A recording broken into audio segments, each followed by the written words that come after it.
నుంచి వచ్చాను. నా సాక్ష్యం ఏంటి అని అంటే, లాస్ట్ ఇయర్ నేను ఈ టైంకి ఇక్కడ ఉన్నప్పుడు అందరూ చాలా సంతోషంగా ఉన్నారు గాడ్ చేసిన మిరాకిల్స్ అన్నిటిని బట్టి. కానీ నా లైఫ్లో నేను ఒక మిస్టేక్ అనేది చేయడం జరిగింది. అది నా స్టడీ విషయంలో. అయితే నేను ఒక కోర్స్ని ఎంచుకున్నాను. సో ఆ కోర్స్ని నేను కరెక్ట్గా నేను చదవలేకపోయాను. నా ఒక కేర్లెస్ని బట్టి నేను ఆ స్టడీ అనేది నేను కరెక్ట్గా చేయలేకపోయాను. ఒక 1 year నాకు లాస్ అయ్యింది. అయితే నేను ఆ సిచ్యువేషన్లో ఉన్నప్పుడు ఈ టైంలో నేను కరెక్ట్గా అంటే చాలా బ్రోకెన్గా నేను ఉండే.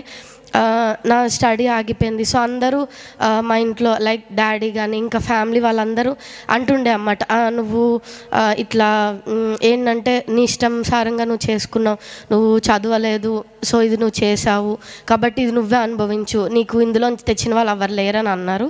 కానీ నేను నమ్ముకున్నాను ఏంటంటే, నేను మిస్టేక్ చేసినప్పటికి కూడా నన్ను అందరూ లైక్ ఏంటంటే అది నువ్వు రిజెక్టెడ్గా చేశారు. అది వాళ్ళ తప్పు కాదు, అది నా తప్పే.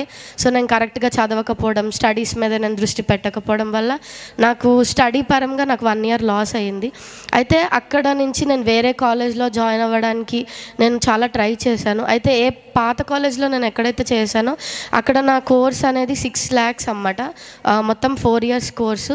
ఆల్రెడీ నేను 1 year నేను చదివాను కాబట్టి వాళ్ళు ఏమన్నారంటే, మీకు ఒరిజినల్ సర్టిఫికెట్స్ వేరే కాలేజ్లో మీరు జాయిన్ అవ్వాలంటే మీకు ఇంటర్ ఇంకా 10th లిస్ట్ నా సర్టిఫికెట్స్ అనేవి ఉన్నాయి. సో వాళ్ళు ఏమన్నారంటే, మీరు జాయిన్ అయ్యారు కాబట్టి మొత్తం మీరు 6 lakhs పే చేసి మీరు ఈ సర్టిఫికెట్స్ తీసుకెళ్ళండి అని చెప్పారు.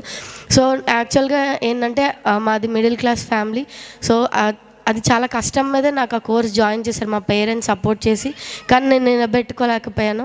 సో దాని గురించి నేను చాలా బాధపడ్డాను. కానీ నేను అనుకున్నా, ఓకే ఫైన్, అది పెద్దగా మిస్టేక్ అయినంత వరకు నాకు తెలియలేదు.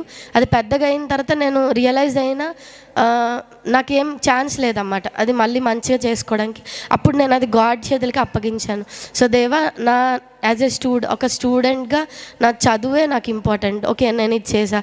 సో ఇప్పుడు నేను బయటపడాలంటే నాకు ఎవ్వరు హెల్ప్ చేయట్లేదు, మీరే నాకు హెల్ప్ చేయండి అని చెప్పి నేను ప్రేయర్ చేసుకున్నాను.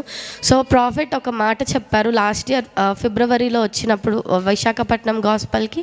సో నీకు సర్టిఫికెట్స్ కావాలా లేకపోతే మళ్ళీ అక్కడ నువ్వు కంటిన్యూ అవుతావా అన్నప్పుడు, సో నేను సర్టిఫికెట్స్ కావాలి ప్రాఫెట్ అన్నప్పుడు ప్రాఫెట్ పలికారు, నీ సర్టిఫికెట్స్ నీకు వస్తాయని.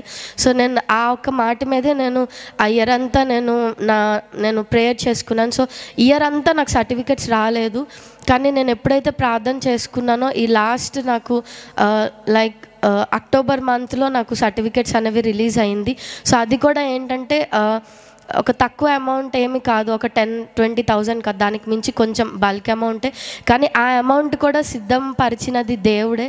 సో అది సిద్ధపరిచి నాకు దేవుడు, నేను ప్రాఫిట్ ఒకటే చెప్తూ ఉండే అన్నమాట, మనం ఏమైతే మీకు ఏదైతే లేదో మీరు పవర్ ఆఫ్ ఇమాజినేషన్ అంటే దేవుని ఇమాజినేషన్ ఊహించుకునే శక్తి ద్వారా మీరు చేయండి అని.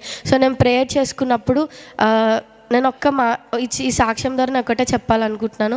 నాకు వాక్యం ద్వారా నాకు ఈ సర్టిఫికెట్స్ అనేవి నేను పొందుకోవడం జరిగింది, అలాగే ప్రవక్త మాట ద్వారా.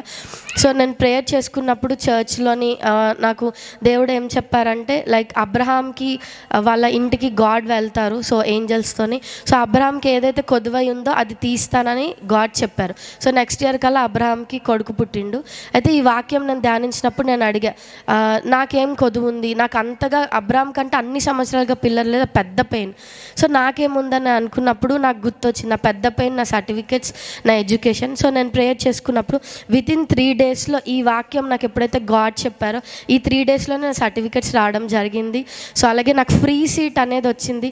సో ఎవరైతే నువ్వు స్టడీకి పనికిరావు, నువ్వు సరిగ్గా నిలబెట్టుకోలేపావు, మా ఫ్యామిలీ ఇంకా మా మెంబర్స్ ఎవరైతే చాలామంది అన్నారో, సో వాళ్ళ ముందే గాడ్ నాకు free seat, free college, number 1 యూనివర్సిటీలో వచ్చింది.